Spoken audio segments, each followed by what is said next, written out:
جو خوش نصیب نبی کے نگر میں رہتے ہیں، خوش نصیب نبی کے نگر میں رہتے ہیں، ملائکہ بھی عقیدت سے دیکھتے ہیں انہیں، جو خوش نصیب نبی کے نگر میں رہتے ہیں۔ یقین والے کہاں سے چلے کہاں پہنچے، یقین والے کہاں سے چلے کہاں پہنچے، جو اہل شک ہے اگر میں مگر میں رہتے ہیں، جو اہل شک ہے اگر میں مگر میں رہتے ہیں۔ یقین والے کہاں سے چلے کہاں پہنچے، جو اہل شک ہیں اگر میں مگر میں رہتے ہیں۔ خدا کے نور کو اپنی طرح سمجھتے ہیں، خدا کے نور کو اپنی طرح سمجھتے ہیں۔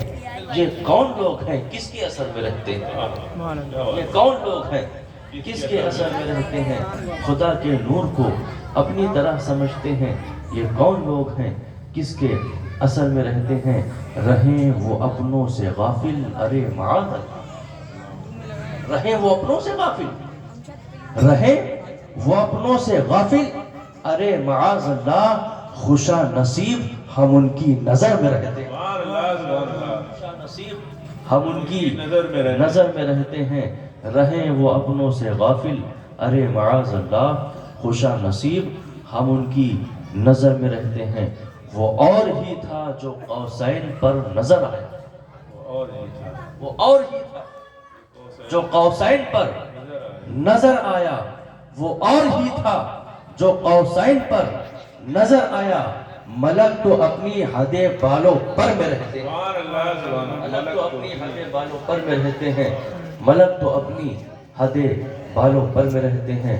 جو اختر ان کے تصور میں صبح و شام کرے، جو اختر ان کے تصور میں صبح و شام کریں، کہیں بھی رہتے ہوں طیبہ نگر میں رہتے ہیں، کہیں بھی رہتے ہوں طیبہ نگر میں رہتے ہیں۔ درود پاک پڑھیں صلی اللہ علیہ وسلم، صلوات و سلام علیک یا رسول اللہ صلی اللہ علیہ وسلم۔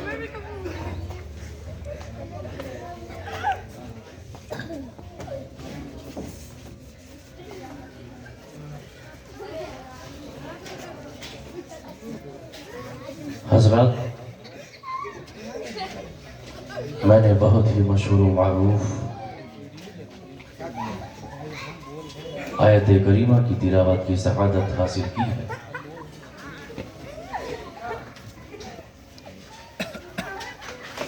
اس پر میں نے پہلے بھی خطاب کیا ہے حضرت کے وہاں،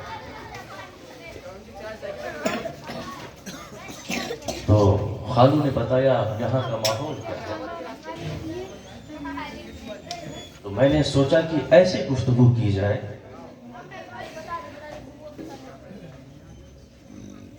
جو سبھی کے وسوسے ہیں دل و دماغ کے، وہ دور ہو جائے۔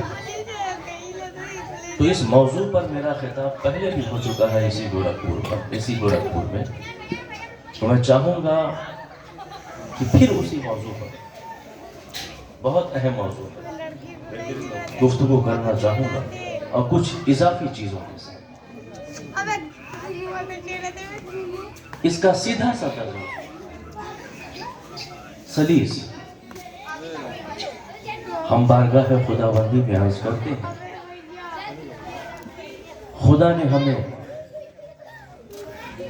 عرض کرنے کا یہ طریقہ بتایا ہے، ہم یوں عرض کریں، ایاک نعبد و ایاک نستعین،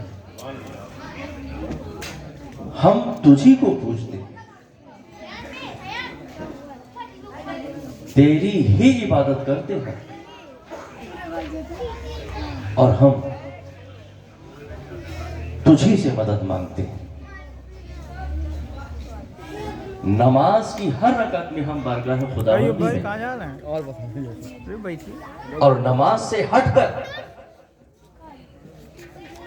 نہ جانے کتنی بار ہم یہ بات کہتے ہیں، لب و لہجہ آپ دیکھیں، دونوں جملوں کے تیور ایک ہی ہیں،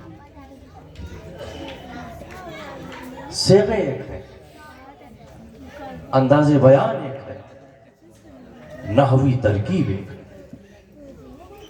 تمام چیزیں. جو کچھ بھی ہم کہتے ہیں نا ہم خدا کی بارگاہ میں کہ ہم تجھی کو پوجتے ہیں، تو اس کا مطلب کیا ہوا؟ اس کا مطلب یہ ہوا صاف کہ خدا کے سوا کسی کو نہیں پوجتے. خدا کے سوا کسی کی عبادت نہیں کرتے. یہی تو مطلب ہوا. اب ویسے ہی جو دوسرا فقرہ آپ کی زبان سے نکلا کہ ایاک نستعین، ہم تجھی سے مدد مانگتے ہیں، تیور وہی، لب و لہجہ وہی، گھن گرج وہی، انداز بیان وہی، صیغہ وہی. تو اب اس کا بھی کیا مطلب ہونا چاہیے؟ اب اس کا بھی صاف مطلب یہ ہونا چاہیے کہ ہم خدا کے سوا کسی سے مدد نہیں مانگتے.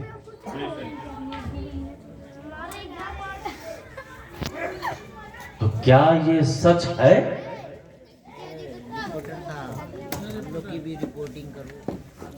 کیا خدا کے سوا آپ کسی سے مدد نہیں مانگتے؟ بیٹھے ہم دیکھو سب بھاگے لگے تم دیکھ کے. ارے ہاں ہاں سب بھاگے لگے بیٹھے. پہلی بات تو ہم نے سچ دیکھی.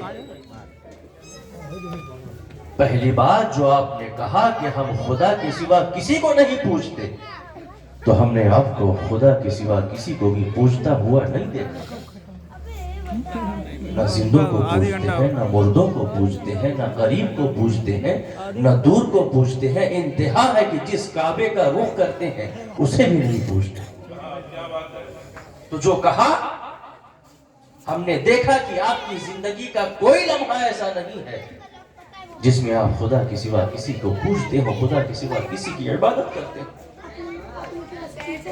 مگر وہی اسی انداز کا، اسی تیور کا جو دوسرا فقرہ آپ کی زبان سے نکلا کہ ایاک نستعین، ہم تجھی سے مدد مانگتے ہیں. تو اس کا بھی مطلب یہی ہونا چاہیے تھا نا کہ ہم خدا کے سوا کسی سے مدد نہیں مانگتے. بیٹھے چچا کہاں جا؟ تو کیا یہ بات سچ ہے؟ آدھی گھنٹہ بہت ہے. آپ کی زبان پر تو ہم نے خوب سنا ہے. کھانا نہ کھا کے جائیے گا. کبھی یا مخدوم اشرف کا نعرہ، کبھی یا غریب نواز کا نعرہ، کبھی یا شیخ عبد القادر شیئا للہ کا نعرہ، کبھی یا اسمی یا رسول اللہ کا نعرہ. خدا سے وہ کہہ رہے ہیں اب کر یہ رہے.